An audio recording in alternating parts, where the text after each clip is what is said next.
Hello everyone, welcome back to my channel R+R। तो बच्चों, जैसा कि आप जानते हैं कि मैं पहली वीडियो में पहले 2 स्टेंजा को एक्सप्लेन कर चुका हूं और बचे हुए 2 स्टेंजा को बच्चों मैं आज एक्सप्लेन कर रहा हूं। तो उम्मीद करूंगा कि आप सब बच्चे ध्यान से सुनेंगे और समझेंगे। तो चलिए बच्चों, स्टार्ट करते हैं। तो जैसा आप देख पा रहे हैं बच्चों, श्योरली शेक्सपियर इज विक्ड, ये जो थर्ड स्टेंजा है हमारा बच्चों, इस स्टेंजा में जब पोएट बात करते हैं, जब पोएट इस स्टेंजा को एक्सप्लेन करते हैं, तो इस स्टेंजा के अंदर हमारे जो पोएट है वो थोड़े से एग्रेसिव हो जाते हैं, आक्रामक हो जाते हैं, हल्का सा गुस्से में आ जाते हैं और क्या कहते हैं कि श्योरली, निश्चित ही यह बात तय है कि क्या Shakespeare is wicked, Shakespeare is wicked, wicked का अर्थ यहां दुष्ट आदमी से है, एक दुश्मन से है, कि शेक्सपियर जो है एक दुष्ट आदमी है। किनके लिए? इन बच्चों के लिए। कक्षा की दीवारों पर जो शेक्सपियर की तस्वीर टंगी हुई है, तो वो तस्वीर, और वो तस्वीर किसकी? शेक्सपियर की वो तस्वीर इन बच्चों के लिए वो एक बुरी चीज है, एक बुरी वस्तु है। कहने का अर्थ बच्चों की शेक्सपियर की उस तस्वीर का इन बच्चों के लिए कोई अर्थ नहीं है, कोई लाभ नहीं है और निश्चित ही नहीं है। क्यों? क्योंकि शेक्सपियर की तस्वीर इन बच्चों का कोई भला नहीं करती है। The map a bad example, और कक्षा की दीवारों पर जो मैप बना हुआ है, जो मैप की तस्वीर लगाई गई है, उसे भी क्या बताया गया है बच्चों? The map a bad example, कि मैप भी, वो मानचित्र भी एक बुरा उदाहरण है, एक बुरी वस्तु है, वो भी इनका कोई भला नहीं करती है। और वो क्या करती है उनके लिए? उस मैप पर क्या दर्शाया गया है? विद शिप्स, वो मैप किन किन वस्तुओं के साथ दर्शाया गया है? उस मैप पर बच्चों क्या क्या दिखाया गया है? शिप्स, सुंदर सुंदर जहाज, सन, सूर्य की सुंदरता, लव और मानव प्रेम की गर्मी, इन चीजों को जिन्हें सुंदर बताया गया है, इन चीजों को उस मानचित्र की सुंदरता में दर्शाया गया है। और मानचित्र की सुंदरता कौन बढ़ाता है? ये शिप्स, ये सुंदर सुंदर जहाज, और सूर्य की सुंदरता और मानव प्रेम की गर्मी। आगे पॉइंट क्या कहते हैं कि ये जो सुंदर सुंदर चीजें हैं, टेम्पटिंग, ये प्रलोभन देती है, ये लालच दे सकती है, ये लालच दे सकती है देम, उन्हें बच्चों को क्या करने के लिए? टू स्टील, चोरी करने के लिए, एक गलत मार्ग इख्तियार करने के लिए, एक गलत मार्ग को अपनाने के लिए इन्हें ये प्रलोभन देती है। किन चीज के लिए, किसके लिए प्रलोभन देती है? अपनी उन जिंदगियों के लिए, फॉर लाइव्स, अपनी उन जिंदगियों के लिए। कौन सी जिंदगी के लिए? जो जिंदगी स्लाइली, सेक्रेटली, चुपचाप टर्न बिता रहे हैं ये बच्चे। कहा? इन देयर, अपने क्रैप्ड, तंग हॉल्स बिलो में। हॉल्स बिलो का मतलब यहां बच्चों घर से है, कि वो जिंदगी, उस जिंदगी के लिए, उन जिंदगियों के लिए, उन जिंदगियों को अच्छा करने के लिए। कौन सी जिंदगियों को? जो जिंदगी ये बच्चे स्लाइली, चुपचाप टर्न बिता रहे हैं। कहां बिता रहे हैं? इन देयर, अपने क्रैम्प्ड, बंद हॉल्स, घरों में। उम्मीद करता हूं बच्चों आप समझ पा रहे होंगे।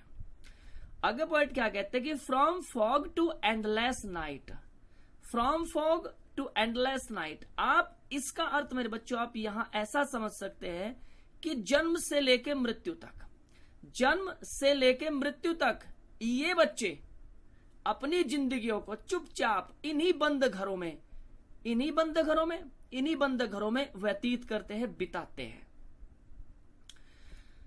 आगे देखते हैं बच्चों, पोएट क्या कहते हैं?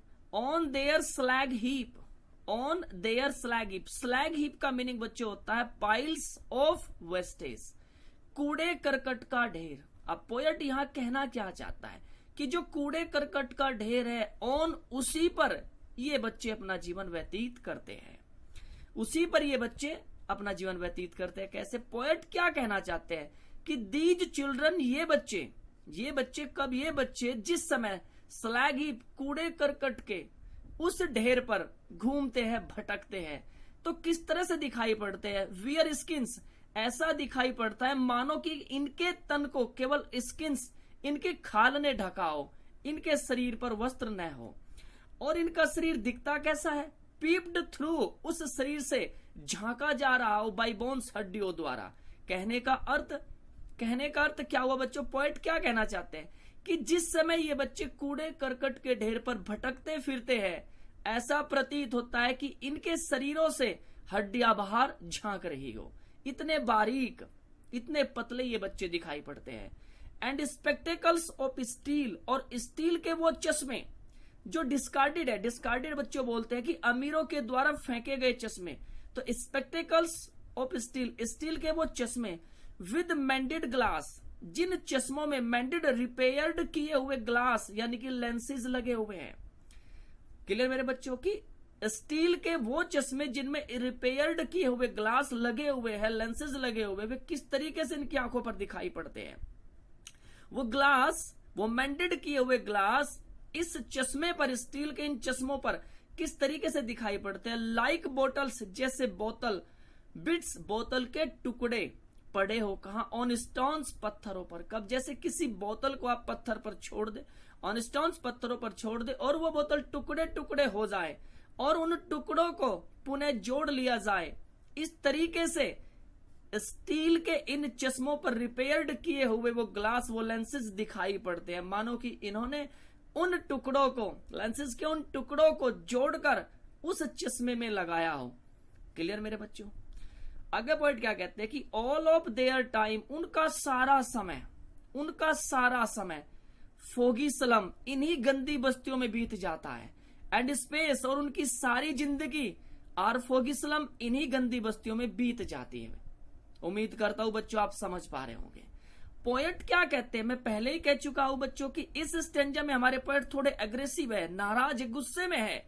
किससे, अमीरों से, अमीरों से और अमीरों की दुनिया से। क्यों, अमीर लोग इन बच्चों की दुनिया की ओर नजर नहीं कर रहे हैं, इन्हें नहीं देख पा रहे कि ये बच्चे कैसी स्थिति में, कैसी हालत में रह रहे हैं, तो इसलिए वो नाराज है। और क्या कहते हैं कि ब्लॉट देयर मैप्स, कि उनके मैप्स को ब्लॉट, गंदा कर दो, कि उनके संसार को भी, कहने का अर्थ देयर मैप्स, उनके मानचित्र में, उस मानचित्र में उनकी जो दुनिया दिखाई गई है, उस दुनिया को अर्थात उस मानचित्र को गंदा कर दो। किससे, विद स्लम्स। स्लम्स का अर्थ हुआ यहां पर कि स्लम्स में, उन झोपड़ी झुग्गियों में पाए जाने वाली जो गंदगी है, और जो असीम गंदगी है, जो विशाल गंदगी है, और कितनी विशाल गंदगी है, एज बिग, इतनी बड़ी गंदगी से, इतनी बड़ी गंदगी से, जैसे एज, जितनी बड़ी गंदगी, जितनी बड़ी क्या होती है, डूम, एक विपत्ति, नाश कर देने वाली एक महामारी के समान, नाश कर देने वाली एक महामारी के समान। जैसे कोई विपदा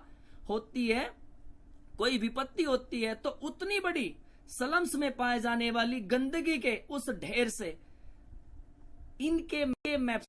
तो चलिए बच्चों लास्ट स्टेंजा की ओर बढ़ते हैं।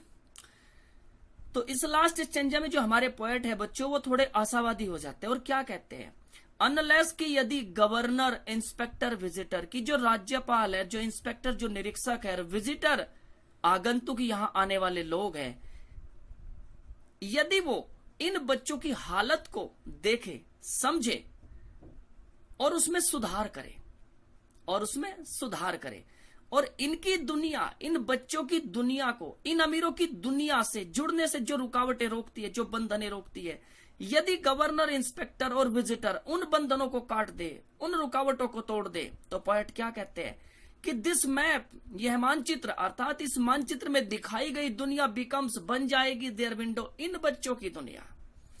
आगे पोएट क्या कहते हैं कि दीज विंडोज, दीज विंडोज का अर्थ यहां है कि गंदी बस्तियों का गंदे माहौल, गंदी बस्तियों का जो गंदा माहौल है, और उस माहौल ने क्या कर रखा है, सट अपॉन, बंद कर रखा है, अवरुद्ध कर दिया है। क्या अवरुद्ध कर दिया है, देयर लाइव्स, इनकी जिंदगियों में आने वाला विकास, इनकी जिंदगियों में आने वाले परिवर्तन को, इनकी जिंदगियों में आने वाले सुधार को, इनकी गंदी बस्तियों के गंदे माहौल ने अवरुद्ध कर रखा है, बंद कर रखा है। किसकी तरह बंद कर दिया है, लाइक कैटाकॉम्स, कैटाकॉम्स की तरह, अर्थात कहने का अर्थ यह हुआ कि जिस तरह से कब्र, जिस तरह से कब्र डेड बॉडी के अंदर, डेड बॉडी के पास आने जाने वाले सारे मार्ग को अवरुद्ध कर देती है, उसी प्रकार इनकी गंदी बस्ती के गंदे माहौल ने इनकी जिंदगी में आने वाले हर प्रकार के विकास को अवरुद्ध कर रखा है, आने वाले हर परिवर्तन को अवरुद्ध कर रखा है। उम्मीद करता हूं बच्चों आप समझ पा रहे होंगे। आगे पॉइंट क्या कहते हैं कि ब्रेक तोड़ दो, ओ ब्रेक तोड़ दो उन बंधनों को, उन सारी रुकावटों को, जो रुकावटें, जो बंधने इन बच्चों को बांधती है, इन बच्चों को रोकती है, उन सारे बंधनों को तोड़ दो, उन सारी रुकावटों को तोड़ दो। ओपन, इन्हें ओपन कर दो। ओपन का अर्थ यानी स्वतंत्र छोड़ दो, इन्हें आजाद कर दो। टिल कहीं ऐसा न हो दे ब्रेक द टाउन, कि ये नगर को तबाह कर दे, कि ये नगर को तबाह कर दे, नगर के सारे नियमों को तोड़ दे। उससे पहले इन्हें स्वतंत्र कर दो, इन्हें आजाद कर दो और इन्हें रोकने वाले सारे बंधनों को मिटा दो, सारी रुकावटों को तोड़ दो। और आगे पॉइंट क्या कहते हैं बच्चों? वे कहते हैं कि सो द चिल्ड्रन, इन बच्चों को दिखाओ। क्या दिखाओ?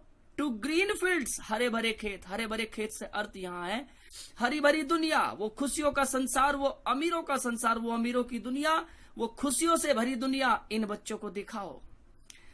एंड मेक देयर वर्ल्ड, और इनकी दुनिया को ऐसा बना दो। मेक देयर वर्ल्ड, और इनकी दुनिया को ऐसा बना दो। कैसा? कि इनकी दुनिया ऐसी बन जाए, रन, जिस दुनिया में ये दौड़े। एज्योर का मतलब होता है ब्लू स्काई, कहने का अर्थ कि नीले आकाश के नीचे, ऑन गोल्ड सैंड्स, उस सुनहरी रेत पर, उस भूरी भूरी रेत पर जो समुद्र के किनारे, जो समुद्र के किनारे पाई जाती है। ऐसा क्यों कहा है? क्योंकि समुद्र के किनारे पाए जाने वाली जो रेत है, समुद्र का जो किनारा है, वो सुंदरता का प्रतीक है। जो सुंदरता का प्रतीक होगा वो आनंद देने वाला होगा, वो खुशियां देने वाला होगा। तो इन बच्चों को वहां खुशी महसूस होगी, आनंद महसूस होगा, इन्हें खुशियां मिलेगी। तो नीले आकाश के नीचे उस भूरी रेत पर इन्हें दौड़ने दो, इनकी दुनिया वहां बसने दो, उस सुनहरी रेत तक इनकी दुनिया को फैलने दो। एंड लेट देयर टंग्स, और इनकी जुबानों को रन नेक्ड, स्वतंत्र कर दो। एंड लेट देयर टंग्स, और इनकी जुबानों को रन नेक्ड, स्वतंत्र कर दो, स्वतंत्र छोड़ दो, स्वतंत्र चलने दो। कहा? इनटू बुक्स, किताबों में। कहने का अर्थ इन्हें स्वतंत्र कर दो, ताकि ये स्वतंत्र होकर उन बुद्धिमत्ता से भरी हुई, ज्ञान से भरी हुई किताबों के व्हाइट पन्नों को पढ़ सके। एंड ग्रीन लिव्स, और उस हरी भरी दुनिया को जी सके, उस खुशियों से भरी संसार को जी सके। ओपन, जहां ये स्वतंत्र रह सके, जहां ये आजाद रह सके। लास्ट लाइन में पोएट क्या कहते हैं? लास्ट लाइन में पोएट क्या कहते हैं बच्चों? पोएट कहते हैं कि हिस्ट्री देयर्स, हिस्ट्री देयर्स, कि इतिहास देयर्स उन्हीं का होता है, इतिहास उन्हीं का होता है। इतिहास वही लोग रचते हैं हुज लैंग्वेज, की जिनकी भाषा में इज द सन, सूर्य जैसी ऊर्जा हो, सूर्य जैसी चमक हो, वही लोग इतिहास रचते हैं। उम्मीद करता हूं बच्चों आप सब समझ पा रहे होंगे और आपने बहुत अच्छे से इस पोएम को समझा होगा। थैंक यू बच्चों।